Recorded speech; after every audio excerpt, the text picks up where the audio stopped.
आज 63वां सर्ग है। श्री राम का विलाप। अपनी प्रिया सीता से रहित हो राजकुमार श्री राम शोक और मोह से पीड़ित होने लगे। वे स्वयं तो पीड़ित थे ही, अपने भाई लक्ष्मण को भी विषाद में डालते हुए पुनः तीव्र शोक में मग्न हो गए। लक्ष्मण शोक के अधीन हो रहे थे। उनसे महान शोक में डूबे हुए श्री राम दुख के साथ रोते हुए गर्म उच्छ्वास लेकर अपने ऊपर पड़े हुए संकट के अनुरूप वचन बोले। सुमित्रा नंदन, मालूम होता है मेरे जैसा पाप कर्म करने वाला मनुष्य इस पृथ्वी पर दूसरा कोई नहीं है, क्योंकि एक के बाद दूसरा शोक मेरे हृदय, प्राण और मन को विदीर्ण करता हुआ लगातार मुझ पर आता जा रहा है। निश्चय ही पूर्व जन्म में मैंने अपनी इच्छा के अनुसार बारंबार बहुत से पाप कर्म किए हैं।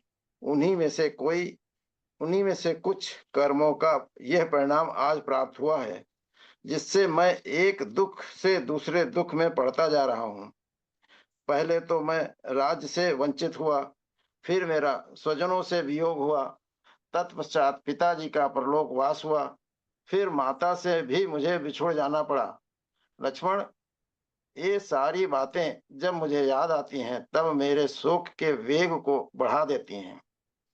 लक्ष्मण, वन में आकर क्लेश का अनुभव करके भी यह सारा दुख सीता के समीप रहने से मेरे शरीर में ही शांत हो गया था, परंतु सीता के वियोग से वह फिर उद्दीप्त हो उठा है, जैसे सूखे काठ का संयोग पाकर आग सहसा प्रज्वलित हो उठती है।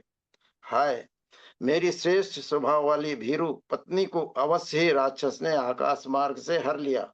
उस समय सुमधुर स्वर में विलाप करने वाली सीता भय के मारे बारंबार विकृत स्वर में क्रंदन करने लगी होंगी। मेरी प्रिया के वे दोनों गोल गोल स्तन, जो सदा लाल चंदन से चर्चित होने योग्य थे, निश्चय ही रक्त की कीच में सन गए होंगे। हाय, इतने पर भी मेरे शरीर का पतन नहीं होता। राक्षस के वश में पड़ी हुई मेरी प्रिया का वह मुख, जो स्निग्ध एवं सुस्पष्ट मधुर वार्तालाप करने वाला तथा काले काले घुंघराले केशों के भार से सुशोभित था, वैसे ही श्रीहीन हो गया होगा, जैसे राहु के मुख में पड़ा हुआ चंद्रमा शोभा नहीं पाता है। हाय, उत्तम व्रत का पालन करने वाली मेरी प्रियतमा का कंठ हर समय हार से सुशोभित होने योग्य था, किंतु रक्त भोजी राक्षसों ने सूने वन में अवश्य उसे फाड़कर उसका रक्त पिया होगा। मेरे न रहने के कारण निर्जन वन में राक्षसों ने उसे ले लेकर घसीटा होगा, और विशाल एवं मनोहर नेत्रों वाली वह जानकी अत्यंत दीन भाव से कुर्री की भांति विलाप करती रही होंगी। लक्ष्मण, ये वही शिलातल है जिस पर उदार स्वभाव वाली सीता पहले एक दिन मेरे साथ बैठी हुई थी। उसकी मुस्कान कितनी मनोहर थी। उस समय उसने हंस हंस कर तुमसे भी बहुत सी बातें कही थीं। सरिताओं में श्रेष्ठ यह गोदावरी मेरे प्रियतमा को सदा ही प्रिय रही है। सोचता हूँ शायद वह इसी के तट पर गई हो, किंतु अकेली तो वो कभी वहां नहीं जाती थी। उसका मुख और विशाल नेत्र प्रफुल्ल कमलों के समान सुंदर हैं। संभव है वह कमल पुष्प लाने के लिए ही गोदावरी तट पर गई हो, परंतु यह भी ठीक नहीं है, क्योंकि वह मुझे साथ लिए बिना कभी कमलों के पास नहीं जाती थी। हो सकता है कि वह इन पुष्पित वृक्ष समूहों से युक्त और नाना प्रकार के पक्षियों से सेवित वन में भ्रमण के लिए गई हो, परंतु यह भी ठीक नहीं लगता, क्योंकि वह भीरू तो अकेली वन में जाने से बहुत डरती थी। सूर्यदेव, संसार में किसने क्या किया और क्या नहीं किया, इसे तुम जानते हो। लोगों के सत्य असत्य, पुण्य और पाप कर्मों के तुम ही साक्षी हो। मेरी प्रिया सीता कहाँ गई, अथवा उसे किसने हर लिया, यह सब मुझे बताओ, क्योंकि मैं उसके शोक से पीड़ित हूँ।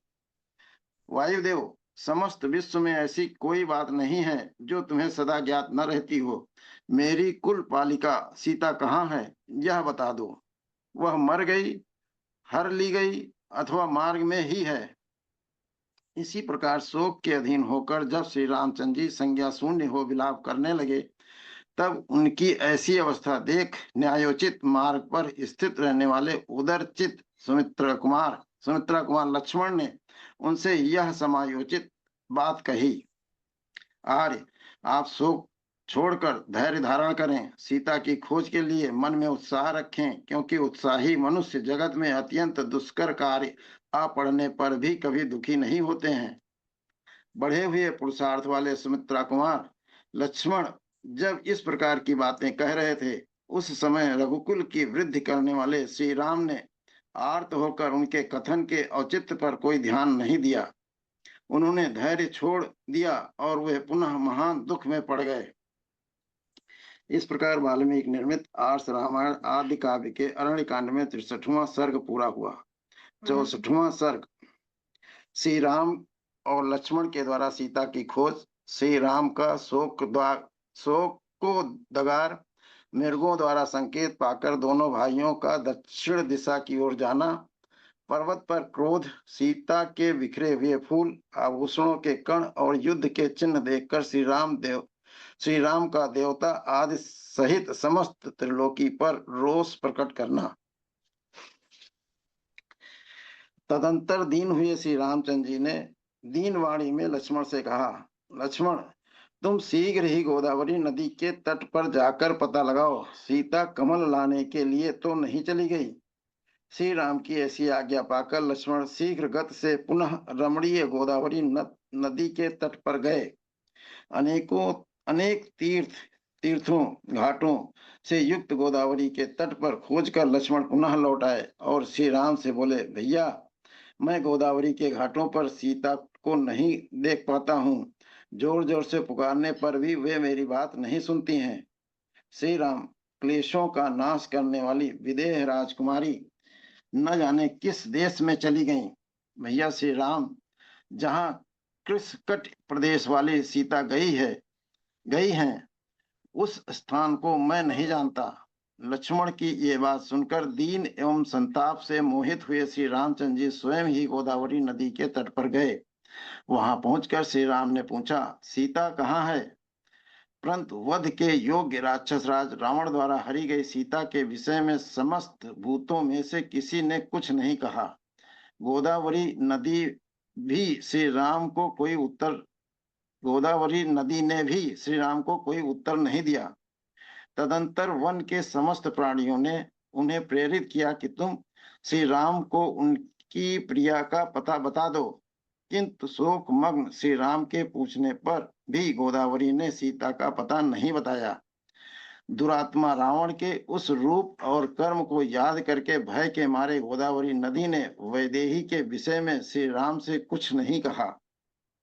सीता के दर्शन के विषय में जब नदी ने उन्हें पूर्ण निराश कर दिया, तब सीता को न देखने से कष्ट में पड़े हुए श्री राम सुमित्रा कुमार से इस प्रकार बोले, सौम्य लक्ष्मण, यह गोदावरी नदी तो मुझे कोई उत्तर ही नहीं देती है।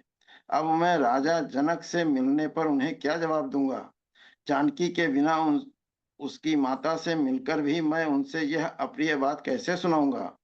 राज्यहीन होकर वन में जंगली फल मूलों से निर्वाह करते समय जो मेरे साथ रहकर मेरे सभी दुखों को दूर किया करती थी, वह विदेह राजकुमारी कहाँ चली गई? बंधु बांधवों से तो मेरा विछोह हो ही गया था, अब सीता के दर्शन से भी मुझे वंचित होना पड़ा। उसकी चिंता में निरंतर जागते रहने के कारण अब मेरी सभी रातें बहुत बड़ी हो जाएंगी।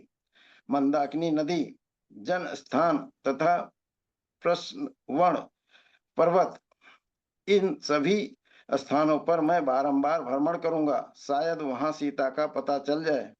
वीर लक्ष्मण, ये विशाल मृग मेरी ओर बारंबार देख रहे हैं, मानो यहाँ ये मुझसे कुछ कहना चाहते हैं। मैं इनकी चेष्टाओं को समझ रहा हूँ। तदंतर उन सब की ओर देखकर पुरुष सिंह श्री रामचंद्र जी ने उनसे कहा, बताओ सीता कहाँ है? उन मृगों की ओर देखते हुए राजा श्री राम ने जब अश्रु गदगद वाणी से इस प्रकार पूछा, तब वे मृग सहसा उठकर खड़े हो गए और ऊपर की ओर देखकर आकाश मार्ग की ओर लक्ष्य कराते हुए सबके सब दक्षिण दिशा की ओर मुंह किए दौड़े। मिथिलेश कुमारी सीता हरी जाकर जिस दिशा की ओर गई थी, उसी ओर के मार्ग से जाते हुए वे मृग राजा श्री रामचंद्र जी की ओर मुड़ मुड़ कर देखते रहते थे। वे मृग आकाश मार्ग और भूमि दोनों की ओर देखते और गर्जना करते हुए पुनः आगे बढ़ते थे। लक्ष्मण ने उनकी इस चेष्टा को लक्ष्य किया। वे जो कुछ कहना चाहते थे, उसका सार सर्व स्वरूप जो उनकी चेष्टा थी, उसे उन्होंने अच्छी तरह समझ लिया। तदंतर बुद्धिमान लक्ष्मण ने आर्त से होकर अपने बड़े भाई से इस प्रकार कहा, आर्य, जब आपने पूछा कि सीता कहाँ है, तब ये मृग सहसा उठकर खड़े हो गए और पृथ्वी तथा दक्षिण की ओर हमारा लक्ष्य कराने लगे हैं। अतः देव, यही अच्छा होगा कि हम लोग इस नैऋत्य दिशा की ओर चलें। संभव है इधर जाने से सीता का कोई समाचार मिल जाए अथवा आर्या सीता स्वयं ही दृष्टिगोचर हो जाए। तब बहुत अच्छा कहकर श्रीमान रामचंद्र जी लक्ष्मण को साथ ले पृथ्वी की ओर ध्यान से देखते हुए दक्षिण दिशा की ओर चल दिए। यहीं पे बैठते। वे दोनों भाई आपस में इस प्रकार की बातें करते हुए ऐसे मार्ग पर जा पहुंचे जहां भूमि पर कुछ फूल गिरे दिखाई देते थे। पृथ्वी पर फूलों की उस वर्षा को देखकर वीर श्री राम ने दुखी हो लक्ष्मण से यह दुख भरा वचन कहा, लक्ष्मण, मैं इन फूलों को पहचानता हूँ। ये वे ही फूल यहाँ गिरे हैं जिन्हें वन में मैंने विदेह नंदिनी को दिया था और उन्होंने अपने केसों में लगा लिया था। मैं समझता हूँ सूर्य, वायु और यशस्विनी पृथ्वी ने मेरा प्रिय करने के लिए ही इन फूलों को सुरक्षित रखा। पुरुष प्रवर लक्ष्मण से ऐसा कहकर धर्मात्मा महाबाहु श्री राम झरनों से भरे हुए प्रश्न गिर से कहा, पर्वतराज, क्या तुमने इस वन के रमणीय प्रदेश में मुझसे बिछुड़ी हुई सर्वांग सुंदरी रमणी सीता को देखा है? तदंतर जैसे सिंह छोटे मृग को देखकर धाड़ता है, उसी प्रकार वे कुपित हो वहां उस पर्वत से बोले, पर्वत, जब तक मैं तुम्हारे सारे शिखरों का विध्वंस नहीं कर डालता हूं, इसके पहले ही तुम उस कांचन की सी काया कांत वाली सीता का मुझे दर्शन करा दो। श्री राम के द्वारा मैथिली के लिए ऐसा कहे जाने पर उस पर्वत ने सीता को दिखाता हुआ सा कुछ चिन्ह प्रकट कर दिया। श्री रघुनाथ जी के समीप वह सीता को साक्षात उपस्थित न कर सका। तब दशरथ नंदन श्री राम ने उस पर्वत से कहा, अरे, तू मेरे बाणों की आग से जलकर भस्मीभूत हो जाएगा। किसी भी ओर से तू सेवन के योग्य नहीं रह जाएगा। तेरे तृण, वृक्ष और पल्लव नष्ट हो जाएंगे। इसके बाद वे सुमित्रा कुमार से बोले, लक्ष्मण, यदि यह नदी आज मुझे चंद्रमुखी सीता का पता नहीं बताती है, तो मैं अब इसे भी सुखा डालूंगा। ऐसा कहकर रोष में भरे हुए श्री रामचंद्र जी उसकी ओर इस तरह देखने लगे मानो अपनी दृष्टि द्वारा उसे जलाकर भस्म कर देना चाहते हैं। इतने ही में उस पर्वत और गोदावरी के समीप की भूमि पर राक्षस का विशाल पदचिन्ह उभरा हुआ दिखाई दिया। साथ ही राक्षस ने जिनका पीछा किया था और जो श्री राम की अभिलाषा रखकर रावण के भय से संत्रस्त हो इधर उधर भागती फिरी थी, उन विदेह राजकुमारी सीता के चरण चिन्ह भी वहां दिखाई दिए। सीता और राक्षस के पैरों के निशान, टूटे धनुष, तरकस और छिन्न भिन्न होकर अनेक टुकड़ों में बिखरे हुए रथ को देखकर श्री रामचंद्र जी का हृदय घबरा उठा। वे अपने प्रिय भ्राता सुमित्रा कुमार से बोले, लक्ष्मण, देखो, ये सीता के आभूषणों में लगे हुए सोने के घुंघरू बिखरे पड़े हैं। सुमित्रा नंदन, उसके नाना प्रकार के हार भी टूटे पड़े हैं। सुमित्रा कुमार, देखो, यहाँ की भूमि सब ओर से सुवर्ण की बूंदों के समान ही विचित्र रक्त बिंदुओं से रंगी दिखाई देती है। लक्ष्मण, मुझे तो ऐसा मालूम होता है कि इच्छा अनुसार रूप धारण करने वाले राक्षसों ने यहाँ सीता के टुकड़े टुकड़े करके उसे आपस में बांटा और खाया होगा। सुमित्रानंदन, सीता के लिए परस्पर विवाद करने वाले दो राक्षसों में यहाँ घोर युद्ध भी हुआ है। सौम्य, तभी तो यहाँ यह मोती और मणियों से जटित एवं विभूषित किसी का अत्यंत सुंदर और विशाल धनुष खंडित होकर पृथ्वी पर पड़ा है। यह किसका धनुष हो सकता है? वत्स, पता नहीं, ये राक्षसों का है या देवताओं का। यह प्रातः काल के सूर्य की भांति प्रकाशित हो रहा है तथा इसमें वैदूर्य मणि नीलम के टुकड़े जड़े हुए हैं। सौम्य, उधर पृथ्वी पर टूटा हुआ एक सोने का कवच पड़ा है, न जाने वह किसका है। दिव्य मालाओं से सुशोभित यह 100 कमानियों वाला छत्र किसका है? इसका डंडा टूट गया है और यह धरती पर गिरा दिया गया है। इधर ये पिशाचों के समान मुख वाले भयंकर रूपधारी गधे मरे पड़े हैं। इनका शरीर बहुत ही विशाल रहा है। इन सबकी छाती में सोने के कवच बंधे हैं। ये युद्ध में मारे गए जान पड़ते हैं। पता नहीं ये किसके थे, तथा संग्राम में काम देने वाला यह किसका रथ पड़ा है। इसे किसी ने उल्टा गिराकर तोड़ डाला है। सम्रांगण में स्वामी को सूचित करने वाली ध्वजा भी इसमें लगी थी। ये तेजस्वी रथ प्रज्वलित अग्नि के समान दमक रहा है। ये भयंकर बाण जो यहाँ टुकड़े टुकड़े होकर बिखरे पड़े हैं किसके हैं? इनकी लंबाई और मोटाई रथ के धुरे के समान प्रतीत होती है। इनके फल भाग टूट गए हैं तथा ये स्वर्ण से विभूषित हैं। लक्ष्मण, उधर देखो, ये बाणों से भरे हुए 2 तरकस पड़े हैं जो नष्ट कर दिए गए हैं। ये किसका सारथ मरा पड़ा है, जिसके हाथ में चाबुक और लगाम अभी तक मौजूद है। सौम्य, यह अवश्य ही किसी राक्षस का पद चिन्ह दिखाई देता है। इन अत्यंत क्रूर हृदय वाले काम रूपी राक्षसों के साथ मेरा वैर 100 गुना बढ़ गया है। देखो, यह वैर उनके प्राण लेकर ही शांत होगा। अवश्य ही तपस्विनी विदेह राजकुमारी हर ली गई, मृत्यु को प्राप्त हो गई, अथवा राक्षसों ने उसे खा लिया। इस विशाल वन में हरी जाती हुई सीता की रक्षा धर्म भी नहीं कर रहा है।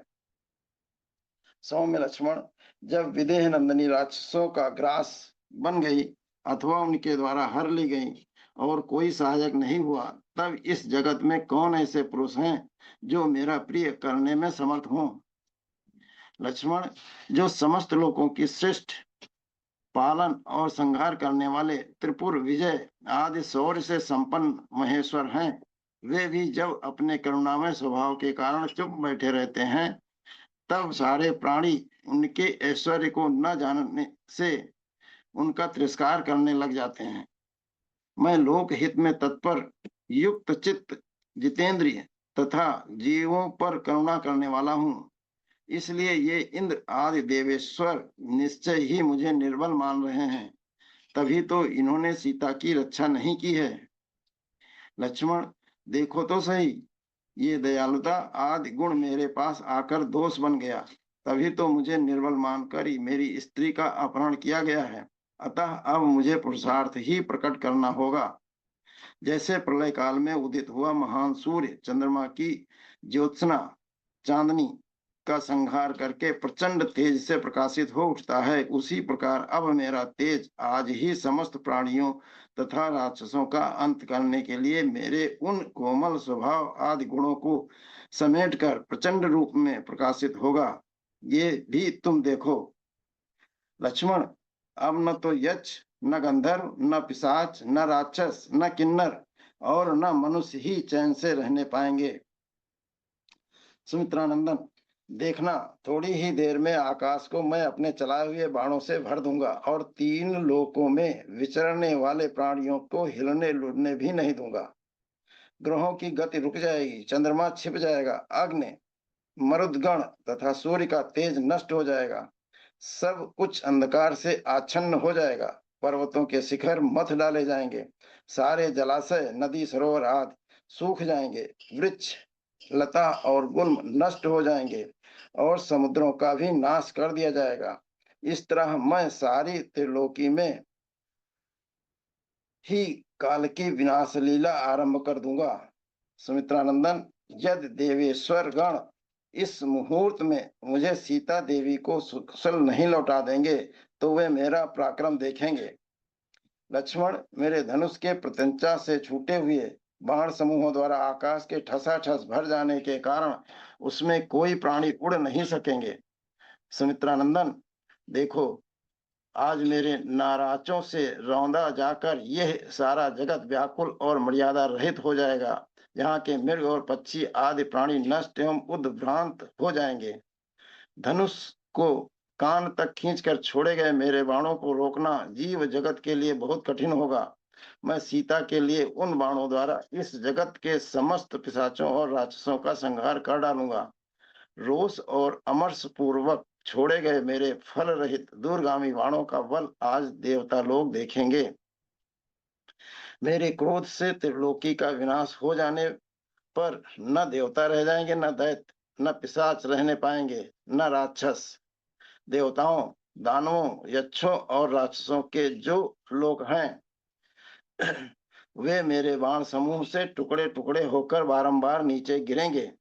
सुमित्रानंदन, यदि देवेश्वर गण मेरी हरी या मरी हुई सीता को लाकर मुझे नहीं देंगे तो आज मैं अपने सहायकों की मार से इन तीनों लोगों को मर्यादा से भ्रष्ट कर दूंगा।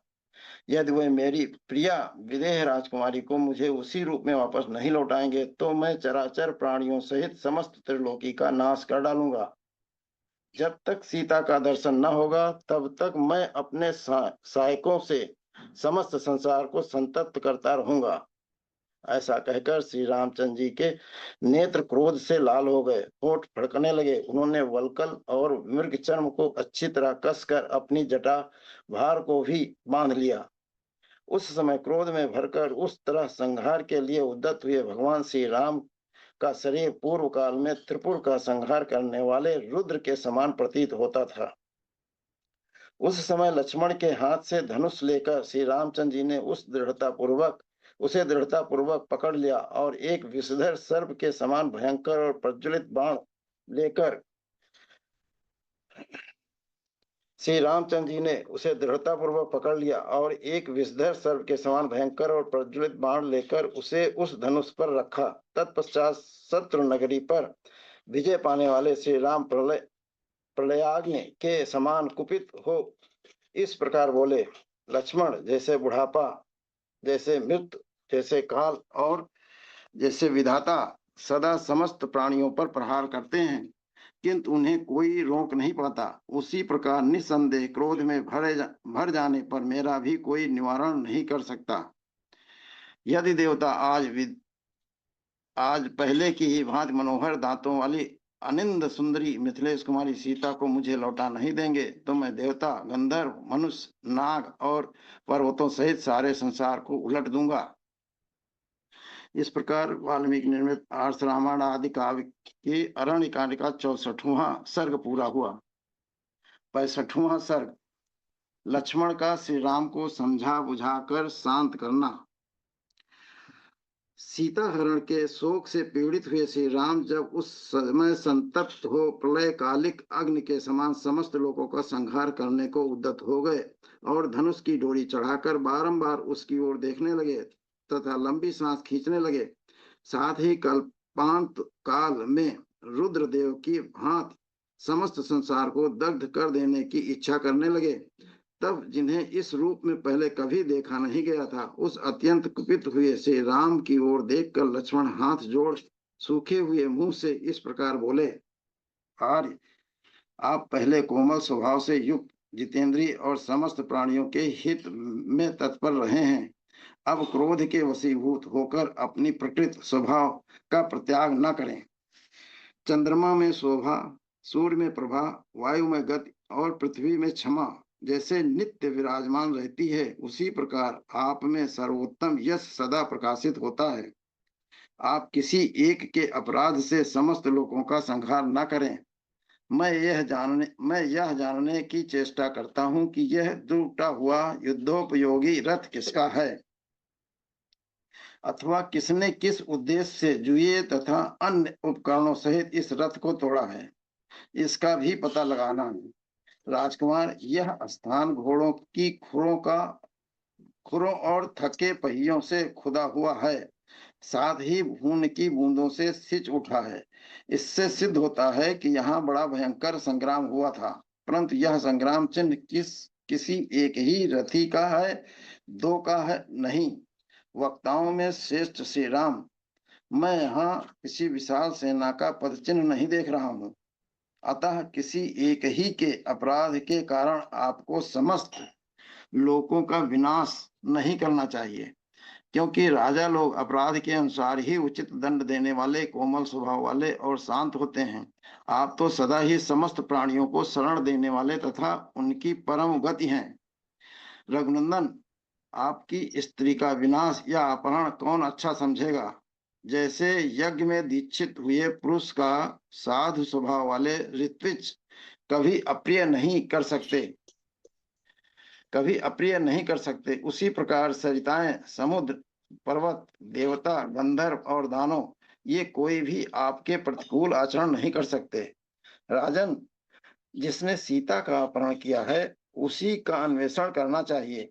आप मेरे साथ धनुष हाथ में लेकर बड़े बड़े ऋषियों की सहायता से उसका पता लगावें। हम सब लोग एकाग्रचित हो समुद्र में खोजेंगे, पर्वतों और वनों में ढूंढेंगे, नाना प्रकार की भयंकर गुफाओं और भांति भांति के सरोवरों को छान डालेंगे तथा देवताओं और गंधर्वों के लोकों में भी तलाश करेंगे। जब तक आपकी पत्नी का अपहरण करने वाले दुरात्मा का पता नहीं लगा लेंगे, तब तक हम अपना यह प्रयत्न जारी रखेंगे। कौशल नरेश, यदि हमारे शांतिपूर्ण बर्ताव से देवेश्वरगण आपकी पत्नी का पता नहीं देंगे तो उस अवसर के अनुरूप कार्य आप कीजिएगा। नरेंद्र, यदि अच्छे शील स्वभाव, साम नीति, विनय और न्याय के अनुसार प्रयत्न करने पर भी आपको सीता का पता न मिले, तब आप सुवर्ण में पंख वाले महेंद्र के वज्र तुल्य बाण समूहों से समस्त लोगों का संहार कर डालें। इस प्रकार वाल्मीकि निर्मित आर्ष रामायण आदि काव्य के अरण्य कांड में 65वां सर्ग पूरा हुआ। 66वां सर्ग, लक्ष्मण का श्री राम को समझाना। श्री रामचंद्र जी शोक से संतप्त हो अनाथ की तरह विलाप करने लगे। वे महान मोह से युक्त और अत्यंत दुर्बल हो गए। उनका चित्त स्वस्थ नहीं था। उन्हें इस अवस्था में देखकर सुमित्रा कुमार लक्ष्मण ने 2 घड़ी तक आश्वासन दिया। फिर वह उनका पैर दबाते हुए उन्हें समझाने लगे, भैया, हमारे पिता महाराज दशरथ ने बड़ी तपस्या और महान कर्म का अनुष्ठान करके आपको पुत्र रूप में प्राप्त किया। जैसे देवताओं ने महान प्रयास से अमृत पा लिया था।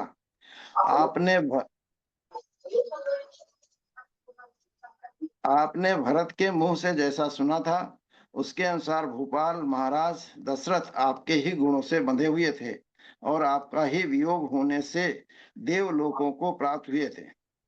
ककुत्सित कुलभूषण, यदि आपने ऊपर आए हुए इस दुख को आप ही धैर्य पूर्वक नहीं सहेंगे तो दूसरा कौन साधारण पुरुष जिसकी शक्ति बहुत थोड़ी है सह सकेगा। नर श्रेष्ठ, आप धैर्य धारण करें, संसार में किसी प्राणी पर आपत्तियां नहीं आती। राजन, संसार में किस प्राणी पर आपत्तियां नहीं आती? राजन, आपत्तियां अग्नि की भांति एक क्षण में स्पर्श करती और दूसरे ही क्षण में दूर हो जाती हैं। पुरुष सिंह, यदि आप दुखी होकर अपने तेज से समस्त लोगों को दग्ध कर डालेंगे तो पीड़ित हुई प्रजा किसकी शरण में जाकर सुख और शांति पाएगी? यह लोक का स्वभाव ही है कि यहाँ सब पर दुख शोक आता जाता रहता है। नहुस पुत्र ययात इंद्र के समान लोक देवेंद्र पद को प्राप्त हुए थे, किंतु वहां भी अन्याय मूलक दुख उनका स्पर्श किए बिना न रहा। हमारे पिता के पुरोहित जो महर्षि वशिष्ठ जी हैं, उन्हें एक ही दिन में 100 पुत्र प्राप्त हुए और फिर एक ही दिन वे सबके सब विश्वामित्र के हाथ मारे गए।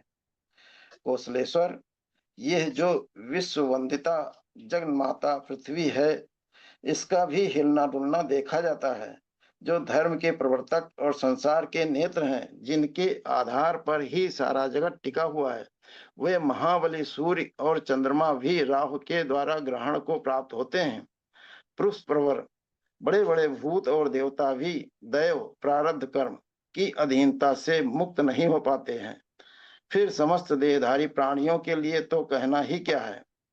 नरश्रेष्ठ, इंद्र आदि देवताओं को भी नीति और अनीति के कारण सुख और दुख की प्राप्ति होती है, सुनी जाती है, इसलिए आपको शोक नहीं करना चाहिए। वीर रघुनंदन, विदेह राजकुमारी सीता यदि मर जाएं या नष्ट हो जाएं तो भी आपको दूसरे गंवार मनुष्यों की तरह शोक चिंता नहीं करनी चाहिए। श्री राम, आप जैसे सर्वज्ञ पुरुष बड़ी से बड़ी विपत्ति आने पर भी कभी शोक नहीं करते हैं। वे निर्वेद खेद रहित ही अपनी विचार शक्ति को नष्ट नहीं होने देते। नरश्रेष्ठ, आप बुद्धि के द्वारा तात्विक विचार कीजिए, क्या करना चाहिए और क्या नहीं, क्या उचित है और क्या अनुचित, इसका निश्चय कीजिए, क्योंकि बुद्धि युक्त महाज्ञानी पुरुष ही शुभ और अशुभ, कर्तव्य अकर्तव्य एवं उचित अनुचित को अच्छी तरह जानते हैं। जिनके गुण दोष देखे या जाने नहीं गए हैं तथा जो अधुर हैं, फल देकर नष्ट हो जाने वाले हैं, ऐसे कर्मों का शुभ फल उन्हें आचरण में लाए बिना नहीं प्राप्त होता है। वीर, पहले आप ही अनेक बार इस तरह की बातें कहकर मुझे समझा चुके हैं। आपको कौन सिखा सकता है। साक्षात बृहस्पति भी आपको उपदेश देने की शक्ति नहीं रखते। महाप्राज्ञ, देवताओं के लिए भी आपकी बुद्धि का पता पाना कठिन है। इस समय शोक के कारण आपका ज्ञान सोया खोया सा जान पड़ता है, इसलिए मैं उसे जगा रहा हूँ। इक्ष्वाक कुल शिरोमणि मणे अपने देवोचित तथा मानवोचित पराक्रम को देखकर उसका अवसर के अनुरूप उपयोग करते हुए आप शत्रुओं का वध का प्रयत्न कीजिए। पुरुष परवर, समस्त संसार का विनाश करने से आपको क्या लाभ होगा। उस पापी शत्रु का पता लगाकर उसी को उखाड़ फेंकने का प्रयत्न करना चाहिए। आश्रमण आदि काव्य का अरण्यकांड में 66वां सर्ग पूरा हुआ। 67वां सर्ग श्री राम और लक्ष्मण की पक्षीराज जटायु से भेंट तथा श्री राम का उन्हें गले से लगाकर रोना। भगवान श्री रामचंद्र जी सब वस्तुओं का सार ग्रहण करने वाले हैं। अवस्था में बड़े होने पर भी उन्हें लक्ष्मण के कहे हुए अत्यंत सारगर्भित उत्तम वचनों को सुनकर उन्हें स्वीकार किया। तदंतर महाबाहु श्री राम ने अपने बढ़े हुए रोष को रोका और उस विचित्र धनुष को उतार कर लक्ष्मण से कहा, वत्स, अब हम लोग क्या करें, कहाँ जाएं? लक्ष्मण, किस उपाय से हमें सीता का पता लगे, यहाँ इसका विचार करो। तब लक्ष्मण ने इस प्रकार संताप पीड़ित हुए श्री राम से कहा, भैया, आपको इस जन स्थान में ही सीता की खोज करनी चाहिए। नाना प्रकार के वृक्ष और लताओं से युक्त यह सघन वन अनेक राक्षसों से भरा हुआ है। इसमें पर्वत के ऊपर बहुत से दुर्गम स्थान, फटे हुए पत्थर और कंदराएं हैं। वहां भांति भांति की भयंकर गुफाएं हैं जो नाना प्रकार के मृग गणों से भरी रहती हैं। यहाँ के पर्वत पर किन्नरों के आवास स्थान और गंधर्वों के भवन भी हैं। मेरे साथ चलकर आप उन सभी स्थानों में एकाग्रचित हो सीता की खोज करें। जैसे पर्वत वायु के वेग से कंपित नहीं होते हैं, उसी प्रकार आप जैसे बुद्धिमान महात्मा नरश्रेष्ठ आपत्तियों में विचलित नहीं होते हैं। उनके ऐसा कहने पर लक्ष्मण सहित श्री रामचंद्र जी रोष पूर्वक अपने धनुष पर छुर नामक भयंकर बाण चढ़ाए वहां सारे वन में विचरण करने लगे। थोड़ी ही दूर आगे जाने पर उन्हें पर्वत शिखर के समान विशाल शरीर वाले पक्षराज महाभाग जटायु दिखाई पड़े, जो खून से लथपथ हो पृथ्वी पर पड़े थे। पर्वत शिखर के समान प्रतीत होने वाले उन गृध्रराज को देखकर श्री राम लक्ष्मण से बोले, लक्ष्मण, ये गृध्र के रूप में अवश्य ही कोई राक्षस जान पड़ता है जो इस वन में घूमता रहता है। निसंदेह इसी ने विदेह राजकुमारी सीता को खा लिया होगा। विशाल लोचना सीता को खाकर यह यहाँ सुख पूर्वक बैठा हुआ है। मैं प्रज्वलित अग्रभाग वाले तथा सीधे जाने वाले अपने भयंकर बाणों से इसका वध करूंगा। ऐसा कहकर क्रोध में भरे हुए श्री राम धनुष पर बाण चढ़ाए समुद्र पर्यंत पृथ्वी को कंपित करते हुए उसे देखने के लिए आगे बढ़े। इसी समय पक्षी जटायु अपने मुंह से फेन युक्त रक्त वमन करते हुए अत्यंत दीन वाणी में दशरथ नंदन श्री राम से बोले, आयुष्मान आयुष्मान, इस महान वन में तुम जिसे औषधि के समान ढूंढ रहे हो, उस देवी सीता को तथा मेरे इन प्राणों को भी रावण ने हर लिया। रघुनंदन, तुम्हारे और लक्ष्मण के न रहने पर महाबली रावण आया और देवी सीता को हर कर ले जाने लगा। उस समय मेरी दृष्टि सीता पर पड़ी। प्रभु, जो ही मेरी दृष्टि पड़ी, मैं सीता की सहायता के लिए दौड़ पड़ा। रावण के साथ मेरा युद्ध हुआ। मैंने उस युद्ध में रावण के रथ और छत्र आदि सभी साधन नष्ट कर दिए और वह भी घायल होकर पृथ्वी पर गिर पड़ा। श्री राम, यह रहा उसका टूटा हुआ धनुष, ये है उसके खंडित हुए बाण, और यह है उसका युद्धोपयोगी रथ जो युद्ध में मेरे द्वारा तोड़ डाला गया है। यह रावण का सारथी है जिसे मैंने अपने पंखों से मार डाला था। जब मैं युद्ध करते करते थक गया, तब रावण ने तलवार से मेरे दोनों पंख काट डाले और वह विदेह कुमारी सीता को लेकर आकाश में उड़ गया। मैं उस राक्षस के हाथ से पहले ही मैं उस राक्षस के हाथ से पहले ही मार डाला गया हूं। अब तुम मुझे न मारो। सीता से संबंध रखने वाली यह प्रिय वार्ता सुनकर श्री रामचंद्र जी ने अपना महान धनुष फेंक दिया और गिरधराज जटायु को गले से लगाकर वे शोक से विवश हो पृथ्वी पर गिर पड़े और लक्ष्मण के साथ ही रोने लगे। अत्यंत धीर होने पर श्री राम ने उस समय दूने दुख का अनुभव किया। असहाय हो एकमात्र ऊर्ध्व श्वास की संकटपूर्ण अवस्था में पड़कर बारंबार लंबी सांस खींचते हुए जटायु की ओर देखकर श्री राम को बड़ा दुख हुआ। उन्होंने सुमित्रा कुमार से कहा, लक्ष्मण, मेरा राज्य छिन गया, मुझे वनवास मिला, पिताजी की मृत्यु हुई, सीता का अपहरण हुआ और ये मेरे परम सहायक पक्षराज भी मर गए। ऐसा जो मेरा यह दुर्भाग्य है, यह तो अग्नि को भी जलाकर भस्म कर सकता है। यदि आज मैं भरे हुए महासागर को तैरने लगूं, तो मेरे दुर्भाग्य की आंच से वह सरिताओं का स्वामी समुद्र भी निश्चय ही सूख जाएगा। इस चराचर जगत में मुझे बढ़कर भाग्यहीन दूसरा कोई नहीं है। जिस अभाग्य के कारण मुझे इस विपत्ति के बड़े भारी जाल में फंसना पड़ा है। ये महाबली गिरधराज जटायु मेरे पिताजी के मित्र थे, किंतु आज मेरे दुर्भाग्यवश मारे जाकर इस समय पृथ्वी पर पड़े हैं।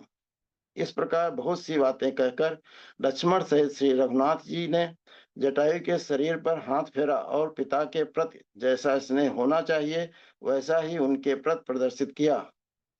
पंख कट जाने के कारण गिरधराज जटायु लहूलुहान हो रहे थे। उसी अवस्था में उन्हें गले से लगाकर श्री रघुनाथ जी ने पूछा, तात, मेरे प्राणों के समान प्रिया मिथिलेश कुमारी सीता कहाँ चली गई? इतनी ही बात मुंह से निकाल कर वे पृथ्वी पर गिर पड़े। इस प्रकार वाल्मीकि के निर्मित आर्ष रामायण आदि काव्य के अरण्य कांड में 67वां सर्ग पूरा हुआ। वैसे एक ये 68वां अध्याय अभी एक बचा है जी। पर समय क्योंकि आज आगे बढ़ गया है तो इसको करें या अगली बार के लिए छोड़ें? वर्मा जी। बहन जी, ये दाह संस्कार है। जटायु प्रकरण अगर आज पढ़ लिया जाए तो जटायु प्रकरण समाप्त हो जाएगा। हाँ, समाप्त तो हो जाएगा, तो चलिए पढ़ दीजिए जल्दी से। जी जी ठीक। 68वां सर्ग, जटायु का प्राण त्याग और श्री राम द्वारा उनका दाह संस्कार। भयंकर राक्षस रावण ने जिससे पृथ्वी पर मार गिराया था, उस गिरधराज जटायु की ओर दृष्टि डालकर भगवान श्री राम मित्रोचित गुण से संपन्न सुमित्रा कुमार लक्ष्मण से बोले, भाई, ये पक्षी अवश्य मेरा ही कार्य सिद्ध करने के लिए प्रयत्नशील था, किंतु उस राक्षस के द्वारा युद्ध में मारा गया। ये मेरे ही लिए अपने प्राणों का प्रत्याग कर रहा है। लक्ष्मण, इस शरीर के भीतर इसके प्राणों को बड़ी वेदना हो रही है। इसलिए इसकी आवाज बंद होती जा रही है तथा यह अत्यंत व्याकुल होकर देख रहा है।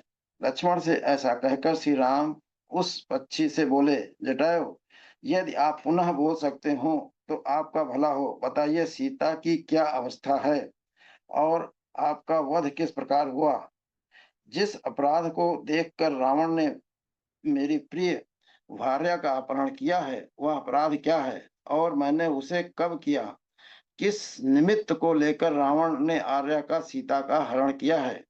पक्ष प्रवर सीता का चंद्रमा के समान मनोहर मुख कैसा हो गया था तथा उस समय सीता ने क्या क्या बातें कही थी। तात उस राक्षस का बल पराक्रम तथा रूप कैसा है, वह क्या काम करता है और उसका घर कहाँ है। मैं जो कुछ पूछ रहा हूँ वो सब बताइए। इस तरह अनाथ की भांति विलाप करते हुए श्री राम की ओर देखकर धर्मात्मा जटायु ने लड़खड़ाती जबान से यूं कहना आरंभ किया। रघुनंदन, दुरात्मा राक्षस राज रावण ने विपुल माया का आश्रय ले आंधी पानी की सृष्टि करके घबराहट की अवस्था में सीता का हरण किया था। तात जब मैं उससे लड़ता लड़ता थक गया उस अवस्था में मेरे दोनों पंख काटकर वह निशाचर विदेह नंदिनी सीता को साथ लिए यहाँ से दक्षिण दिशा की ओर गया था। रघुनंदन, अब मेरे प्राणों की गति बंद हो रही है, दृष्टि घूम रही है और समस्त वृक्ष मुझे सुनहरे रंग के दिखाई देते हैं। ऐसा जान पड़ता है कि उन वृक्षों पर खस के केस जमे हुए हैं। रावण सीता को जिस मुहूर्त में ले गया है उसमें खोया हुआ धन शीघ्र ही उसके स्वामी को मिल जाता है। काकुत्सत वह विंद नामक मुहूर्त था, किंतु उस राक्षस को इसका पता नहीं था। जैसे मछली मौत के लिए ही बंसी पकड़ लेती है उसी प्रकार वो भी सीता को ले जाकर शीघ्र ही नष्ट हो जाएगा। अतः अब तुम जानकी नंदन अतः अब तुम जनक नंदिनी के लिए अपने मन में खेद न करो। संग्राम के मुहाने पर उस निशाचर का वध करके तुम शीघ्र ही पुनः विदेह राजकुमारी के साथ विहार करोगे। गिरिधराज, जटायु यद्यपि मर रहे थे तो भी उनके मन पर मोह या भ्रम नहीं छाया था। उनके होश हवास ठीक थे। वे श्री रामचंद्र जी को उनकी बात का उत्तर दे ही रहे थे कि उनके मुख से मांस युक्त रुधिर निकलने लगा। वे बोले, रावण विश्व विश्व विश्वा विश्व का पुत्र और कुबेर का सगा भाई है। इतना कहकर उन पक्षराज ने दुर्लभ प्राणों का प्रत्याग कर दिया। श्री रामचंद्र जी हाथ जोड़े कह रहे थे, कहिए कहिए कुछ और कहिए, किंतु उस समय गृधराज के प्राण उनका शरीर छोड़कर आकाश में चले गए। उन्होंने अपना मस्तक भूमि पर डाल दिया, दोनों पैर फैला दिए और अपने शरीर को भी पृथ्वी पर ही डालते हुए वे धराशायी हो गए। गृधराज जटायु की आंखें लाल दिखाई देती थीं। प्राण निकल जाने से वे पर्वत के समान अविचल हो गए। उन्हें इस अवस्था में देखकर बहुत से दुखों से दुखी हुए श्री रामचंद्र जी ने सुमित्रा कुमार से कहा, लक्ष्मण, राक्षसों के निवास स्थान इस दंडक कारण्य में बहुत वर्षों तक सुखपूर्वक रहकर इन पक्षराज ने यहीं अपने शरीर का त्याग किया है। इनकी अवस्था बहुत वर्षों की थी। इन्होंने सुदीर्घ काल तक अपना अभ्युदय देखा है, किंतु आज इस वृद्धावस्था में उस राक्षस के द्वारा मारे जाकर ये पृथ्वी पर सो रहे हैं। क्योंकि काल का उल्लंघन करना सबके ही लिए कठिन है। लक्ष्मण, देखो, ये जटायु मेरे बड़े उपकारी थे, किंतु आज मारे गए। सीता की रक्षा के लिए युद्ध में प्रवृत्त होने पर अत्यंत बलवान रावण के हाथ से इनका वध हुआ है। बाप दादों के द्वारा प्राप्त हुए गीधों के विशाल राज्य का त्याग करके इन पक्षराज ने मेरे ही लिए अपने प्राणों की आहुति दी है। सूर, शरणागत रक्षक, धर्म प्राण, श्रेष्ठ पृष्ठ सभी जगह देखे जाते हैं। पशु पक्षी की योनियों में भी उनका अभाव नहीं है। सौम्य, शत्रुओं को संताप देने वाले लक्ष्मण, इस समय मुझे सीता के हरण का उतना दुख नहीं है जितना कि मेरे लिए प्राण त्याग करने वाले जटायु की मृत्यु से हो रहा है। महायशस्वी श्रीमान राजा दशरथ जैसे मेरे माननीय और पूज्य थे, वैसे ही ये पक्षराज जटायु भी हैं। सुमित्रानंदन, तुम सूखे काष्ठ ले आओ, मैं मथ कर आग निकालूंगा और मेरे लिए मृत्यु को प्राप्त हुए इस गिरधराज का दाह संस्कार करूंगा। सुमित्रा कुमार, उस भयंकर राक्षस के द्वारा मारे गए इन पक्षराज को मैं चिता पर चढ़ाऊंगा और उनका दाह संस्कार करूंगा। फिर वे जटायु को संबोधित करके बोले, महान बलशाली गिरधराज, यज्ञ करने वाले, अग्निहोत्री, युद्ध में पीठ न दिखाने वाले और भूमि दान करने वाले पुरुषों को जिस गति की, जिन उत्तम लोकों की प्राप्ति होती है, मेरी आज्ञा से उन्हीं सर्वोत्तम लोकों में तुम भी जाओ। मेरे द्वारा दाह संस्कार किए जाने पर तुम्हारी सद्गति हो। ऐसा कहकर धर्मात्मा श्री रामचंद्र जी ने दुखित हो पक्षराज के शरीर को चिता पर रखा और उसमें आग लगाकर अपने बंधु की भांति उनका दाह संस्कार किया। तदंतर लक्ष्मण सहित पराक्रमी श्री राम वन में जाकर मोटे मोटे महारोही कंदमूल विशेष काट लाए और उन्हें जटायु के लिए अर्पित करने के उद्देश्य से उन्होंने पृथ्वी पर कुश बिछाए। महायशस्वी श्री राम ने रोही के गूदे निकालकर उनका पिंड बनाया और उन सुंदर हरित कुशाओं पर जटायु को पिंडदान किया। ब्राह्मण लोग परलोकवासी मनुष्य को स्वर्ग की प्राप्ति कराने के उद्देश्य से जिन पितृ संबंधी मंत्रों का जप आवश्यक बतलाते हैं, उन सबका भगवान श्री राम ने जप किया। तदंतर उन दोनों राजकुमारों ने गोदावरी नदी के तट पर जाकर उन गिरधराज के लिए जलांजलि दी। रघुकुल के उन दोनों महापुरुषों ने गोदावरी में नहाकर शास्त्रीय विधि से उन गिरधराज के लिए उस समय जलांजलि का दान किया। महर्षि तुल्य श्री राम के द्वारा दाह संस्कार होने के कारण गिरधराज जटायु को आत्मा का कल्याण करने वाली परम पवित्र गति प्राप्त हुई। उन्होंने रणभूमि में अत्यंत दुष्कर और यशोवर्धक पराक्रम प्रकट किया था, परंतु अंत में रावण ने उन्हें मार गिराया।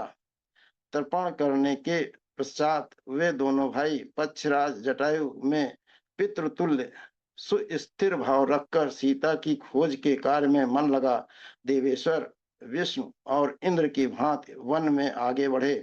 इस प्रकार वाल्मीकि निर्मित आर्ष रामायण आदि काव्य के अरण्य कांड में 68वां सर्ग पूरा हुआ।